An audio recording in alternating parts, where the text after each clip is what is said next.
আপনি একদম নিশ্চিন্ত থাকুন মহারাজ। আমাদের রক্ষামন্ত্রী রাজ্যের চারিদিকে কড়া সুরক্ষার ব্যবস্থা করেছেন। কে জানে মন্ত্রী, তাই যেন হয়। যবে থেকে দূত মারফত জানতে পেরেছি যে আমাদের রাজ্যে ভিনদেশী শত্রু আক্রমণ করতে চলেছে, তবে থেকেই বেশ দুশ্চিন্তা হচ্ছে। কিন্তু মহারাজ। মন্ত্রীর কথা শেষ হলো না, তার আগেই মহারাজের চোখ গেল নদীর দিকে। তিনি বিস্ফারিত চোখে দেখলেন এক যুবতী নদীর জলে ডুবে যাচ্ছে। বাঁচার জন্য সে যেন প্রাণপণে চেষ্টা করছে। মহারাজ মুহূর্তের মধ্যে তার কাছে দাঁড়িয়ে থাকা সৈন্যদের দিকে তাকিয়ে চিৎকার করে বললেন, সৈন্য, শিগগির যাও, ওই দেখো একটা মেয়ে নদীর জলে ডুবে যাচ্ছে, তাড়াতাড়ি!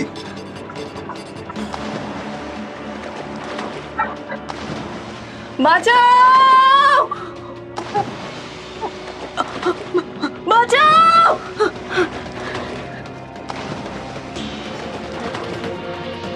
ভয় পেও না, সৈন্যরা তোমাকে রক্ষা করবে।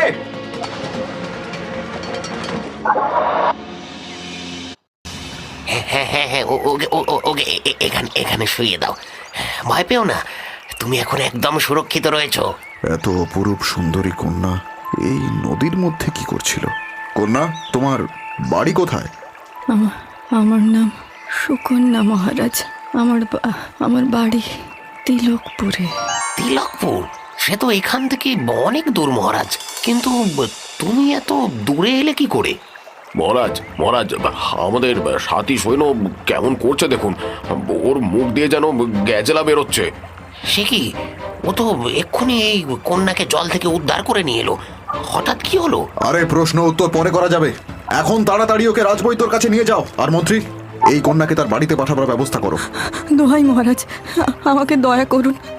দরকার হলে নিজের হাতেই আপনি আমাকে হত্যা করে দিন, কিন্তু আমাকে আবার আপনি বাড়ি পাঠাবেন না। কেন এরকম করছো বলো তো? কি হয়েছে? মহারাজ, আমি অনাথ, কাকা কাকিমার বাড়িতে আশ্রিতা।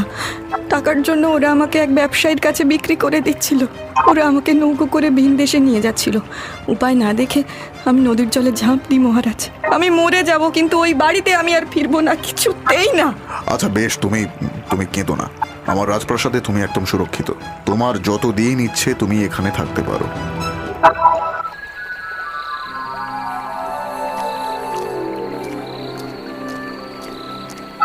তুমি ভালোই হলো, তোমার সঙ্গে দেখা হয়ে গেল। আমি তোমাকেই খুঁজছিলাম। প্রণাম মহারাজ।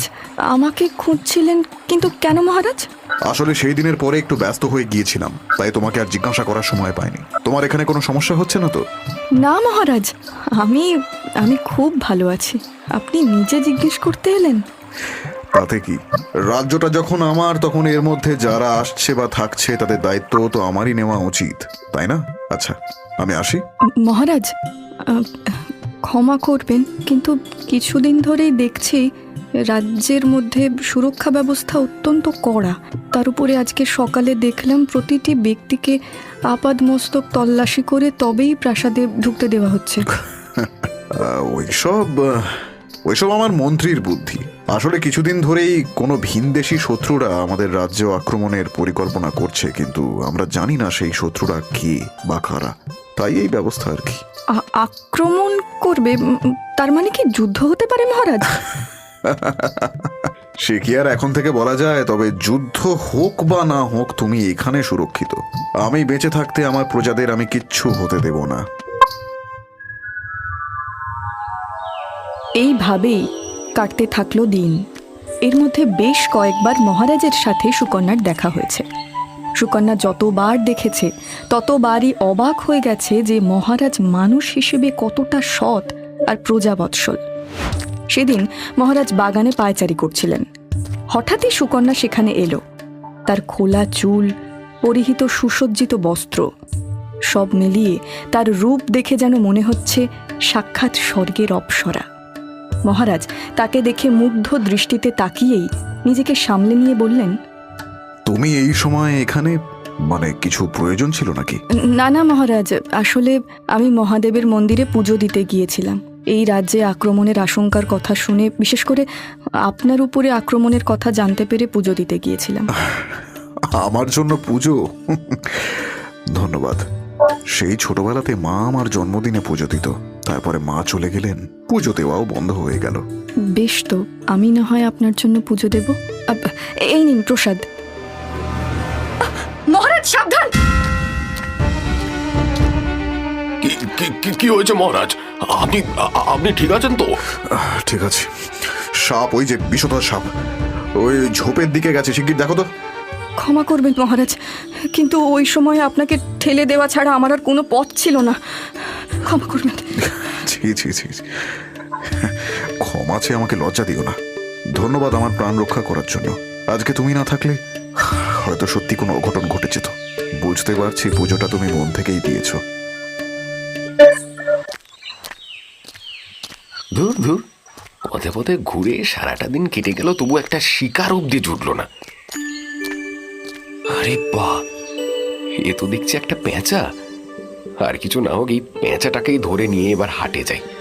আর কিছু না হোক, বিক্রি হলে তো 2 পয়সা জুটবে।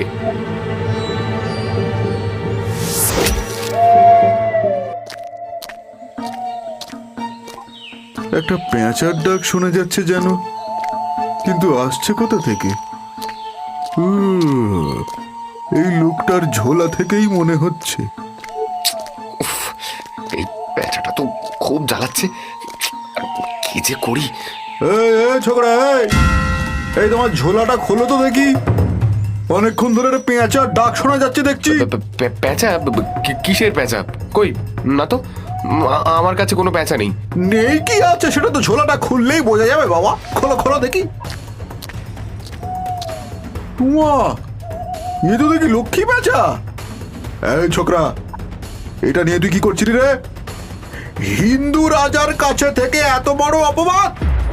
রাজা যদি জানতে পারেন যে তুই লক্ষ্মী পেঁচা নিয়ে বিক্রি করছিস, তোকে শুলে তাড়াবেন, শুলে। দোহাই তোমাদের, আমি একটা গরিব ব্যাদ, 2 পয়সার জন্য এই কাজ করেছি।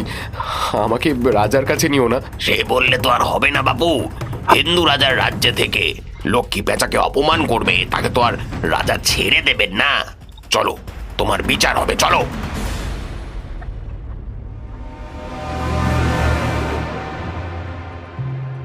বজ্জাতটা প্রথমে অস্বীকার করছিল মহারাজ, তারপর ঝোলাটা খুলতেই ভারী জুড়ি বেরিয়ে গেল। মহারাজ, মহারাজ, আমি গরিব মানুষ, ভুল করে ফেলেছি, ক্ষমা করে দিন, দয়া করে আমায় ক্ষমা করে দিন। বুঝলাম তুমি ব্যাদ, পশু পাখি হত্যা করাই তোমার কাজ, কিন্তু তাই বলে লক্ষ্মী পেঁচা? লক্ষ্মী পেঁচা হলো মা লক্ষ্মীর বাহন। আদা, দেখি পেঁচাটা। বাহ, কি সুন্দর পেঁচা, যেন বরফের গোলা। ব্যাদ, তুমি এই পাখিটাকে মেরে বিক্রি করে দিতে? ছি ছি ছি ছি ছি ছি। মহারাজ, মহারাজ, ক্ষমা, আমাকে ক্ষমা করে দিন। আমি আর কখনো এরকম করবো না, কখনো না, দয়া করুন আমায়। আচ্ছা বেশ, এইবারটি তোমাকে ক্ষমা করে দিলাম, আর কখনো এরকম করবে না। পেয়াদা, আমাদের হাতিশালায় নতুন লোক দরকার বলেছিলে না? ওকে ওইখানে নিযুক্ত করে দাও। মহারাজ, আপনি তো জানেন আমার পশু পাখির বড্ড শখ।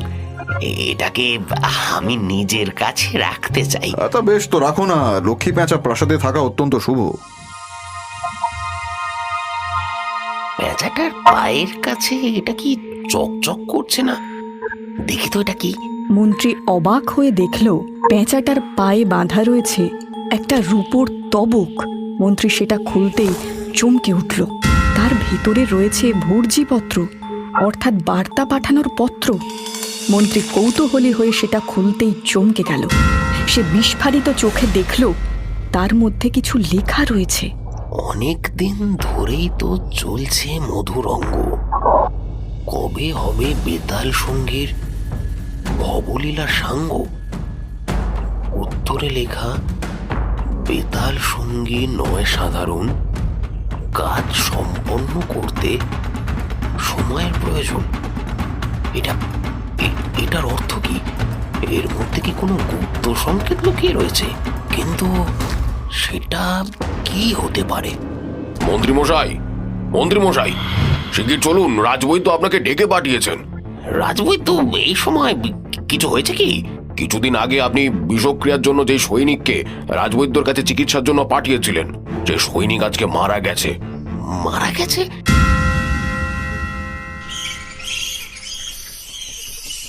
বৈদ্য মহারাজ, আপনি আমাকে আসতে বলেছিলেন? আসুন মন্ত্রী মশাই, আমি নিজেই আপনার কাছে যেতাম, কিন্তু বিষয়টা অত্যন্ত গোপনীয়, তাই এখানে আসতে বলেছিলাম। কি হয়েছে বৈদ্য মহারাজ? পেয়াদা বলল আমাদের আহত সৈনিকের মৃত্যু হয়েছে। ওটাই বিশেষ কারণ মন্ত্রী মশাই। আমি ভেবেছিলাম ওই সৈনিকের শরীরে হয়তো সাধারণ বিষক্রিয়া হয়েছে, কিন্তু পরীক্ষা করে দেখলাম তার শরীরে যেই বিষ প্রবেশ করেছে সেটা কোনো পশু বা সরীসৃপের নয়, সেটা বিশেষ প্রজাতির মানুষের বিষ। কি বলছেন কি বৈদ্য মশাই? মানুষের বিষ?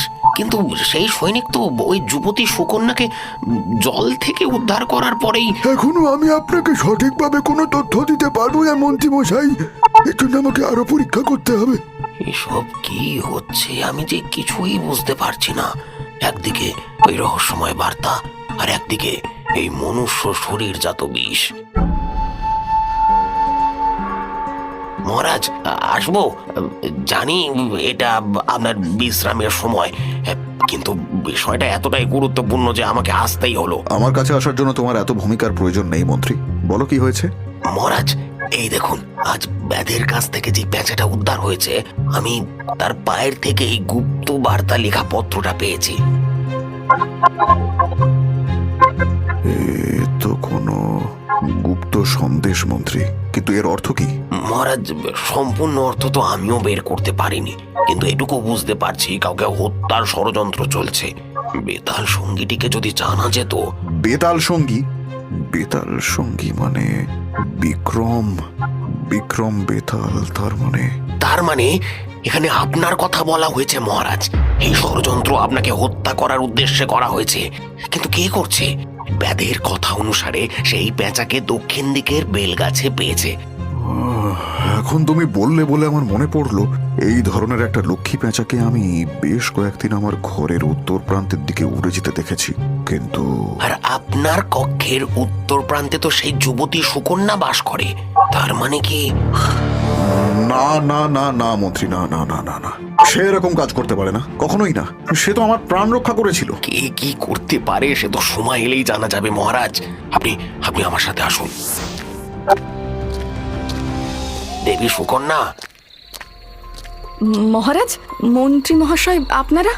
অসময়ে এখানে আসার জন্য দুঃখিত। আসলে একটা বিষয় জানার ছিল। এই পেঁচাটা আজকে রাজপ্রাসাদে উদ্ধার হয়েছে। দেখুন তো এটাকে চিনতে পারেন কিনা। পেঁচা?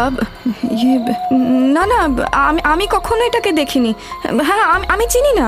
হে কি দেবী সুকন্যা, আপনি এত ঘাবড়ে গেলেন কেন? আপনি বলছেন আপনি এটাকে দেখেননি, কিন্তু প্রাসাদের সৈনিকরা যে বলছে সে নাকি এটাকে আপনার কক্ষের জানলার বাইরেই দেখেছে। মিথ্যে, এই কথা মিথ্যে মহারাজ, বিশ্বাস করুন আমি কিচ্ছু জানি না। আমি এই পেঁচাটার মাধ্যমে কোনো বার্তা পাঠাইনি। সে কি?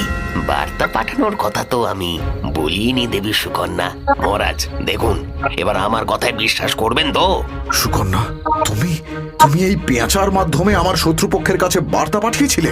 তুমি সেই ছলনাময়ী যাকে আমাকে হত্যা করার জন্য পাঠানো হয়েছে? ছি ছি ছি ছি ছি ছি ছি ছি। না মহারাজ, আমাকে ভুল বুঝবেন না। হ্যাঁ, আমি আপনাকে হত্যার উদ্দেশ্য নিয়ে প্রাসাদে এসেছিলাম। দেখুন মহারাজ, আমরা শত্রুকে প্রাসাদের বাইরে খুঁজে বেড়াচ্ছিল। আমার শত্রু আমাদের চোখের সামনেই ছিল, আর তুমি মহারাজ তোমাকে বিশ্বাস করে রাজপ্রাসাদে ঠাঁই দিলেন, আর তুমি ধিক্কার। যখন আমাকে হত্যা করাই তোমার ইচ্ছে ছিল, তাহলে সেদিন সাপের থেকে আমাকে বাঁচিয়েছিলে কেন? বলো কেন? আমি জানি আপনি আমার কথায় বিশ্বাস করবেন না। এখানে আসার পরে, আপনার সাথে মেশার পরে আমার মন থেকে হত্যার পরিকল্পনা দূর হয়ে গেছিল। আর তাছাড়া কি সুকন্যা? তোমার বিষ সৈনিকের শরীরে চলে যাওয়ায় মহারাজকে হত্যা করার জন্য বিষ কম পড়ে গিয়েছিল বুঝি? বিষ? কি বলছো তুমি মন্ত্রী? ওর কাছে বিষ আসবে কোথা থেকে? বিষ যে আমাদের শরীরেই উৎপত্তি হয় মহারাজ। আমি একজন বিষ কন্যা। হ্যাঁ মহারাজ, কুশলপুর গ্রামে আমার মতো বহু মেয়ে রয়েছে যাদেরকে এইভাবে বিষ কন্যা হিসেবে তৈরি করা হয়। বিষ কন্যা? কিন্তু এ তো গল্পগাথায় শোনা যায়। আমাদের জীবনে যে এক একটা গল্পগাথা মহারাজ। এক গরিব হতদরিদ্র পরিবারে আমার জন্ম। জন্মের আগেই বাবা, আর জন্মের কিছুদিন পরেই মাকে হারাই। এক দূর সম্পর্কের কাকা আমাকে লালন পালন করেন। একটু বড় হতেই শুরু হয় বিষকন্যা হওয়ার প্রক্রিয়া। কখনো বিষাক্ত সাপের দংশন তো কখনো বিষাক্ত কাঁটার শয্যায় রাত কাটানো। নানা ধরনের বিষাক্ত ঔষধি প্রয়োগের ফলে ধীরে ধীরে আমাদের শরীরে এত পরিমাণ বিষ উৎপন্ন হয় যে আমাদের নখের সামান্য আঁচড়েই মানুষের শরীরে এমন বিষ প্রবেশ করে যার ফলে মৃত্যু অবধারিত। যেমন আমাকে বাঁচানোর সময় ওই সৈনিকের সাথে হয়েছিল। হে ঈশ্বর, এ কি অমানবিক প্রক্রিয়া! কিন্তু তোমাকে এখানে কে পাঠিয়েছিল? নিলয়নগরের রাজা আমার গ্রামে এসে আমাকে নিযুক্ত করেছিল আপনাকে হত্যা করার উদ্দেশ্যে। ছলে বলে কৌশলে আপনাকে আমার প্রেমের ফাঁদে জড়িয়ে নিজের শরীরের সংস্পর্শে আনতে পারলেই মৃত্যু অবশ্যম্ভাবী। তাহলে সুযোগ পেয়েও মহারাজকে হত্যা করলে না কেন? এখানে এসেই বুঝেছিলাম মহারাজ আর বাকি পুরুষদের মতন নয়। তার সুন্দর ব্যবহার, যত্নশীল মন আর ব্যক্তিত্ব দেখে কবে যে নিজেই তাকে ভালোবেসে ফেলেছিলাম আমি বুঝতে পারিনি। ভুলে গিয়েছিলাম বিষকন্যার ভালোবাসার অধিকার নেই। এটা কি বলছো তুমি সুকন্যা? সেই কারণেই কি তুমি ওই বার্তায় হত্যা করার জন্য সময় চেয়ে নিয়েছিলে? ওরা যদি জানতে পারে আমি ওদের সাথে বিশ্বাসঘাতকতা করেছি তাহলে ওরা আমাকে হত্যা করে দেবে। কিন্তু এখন আমার সেই নিয়ে ভয় নেই মহারাজ। আমি নিজের প্রাণ দিয়ে দেব, কিন্তু আপনাকে কিচ্ছু হতে দেব না, কিচ্ছু না। সহসাই মন্ত্রীর মুখেও তখন ফুটে উঠেছে সহানুভূতির ছাপ। সুকন্যা ভয়ে আতঙ্কে দূরে সরে গেল। তার মুখে যেন ভয়ের নয়, মহারাজকে নিয়ে দুশ্চিন্তার ছাপ। সে বলে উঠল, না না না না, আমাকে স্পর্শ করবেন না মহারাজ, আমাকে স্পর্শ করবেন না। আমার নিঃশ্বাসেও যেন বিষ রয়েছে। আপনি আপনি আপনি আপনি দয়া করে আমাকে আপনার চরণে ঠাঁই দিয়েছেন, এই অনেক। এবার আমাকে নিজের গ্রামে ফিরে যেতে হবে মহারাজ। কখনো না সুকন্যা, আমি আমার জন্য তোমার প্রাণ সংকটে পড়তে দেব না। আমাদের রাজবৈদ্য অত্যন্ত জ্ঞানী, আমি তোমাকে তার কাছে নিয়ে যাব। তিনি নিশ্চয়ই কিছু উপায় বের করতে পারবেন। কিন্তু মহারাজ, আমার মতো তুচ্ছ বিষকন্যার জন্য আপনি এত কেন ভাবছেন? ভেবেছিলাম সঠিক সময় নিজের মনের কথা বলবো, কিন্তু আজকে বলতে দ্বিধা নেই। আমিও তোমাকে ভালোবাসি সুকন্যা। আর যতদিন না তুমি বিষকন্যা থেকে সাধারণ মানুষে পরিণত হচ্ছ, ততদিন আমি তোমার জন্য প্রতীক্ষা করব।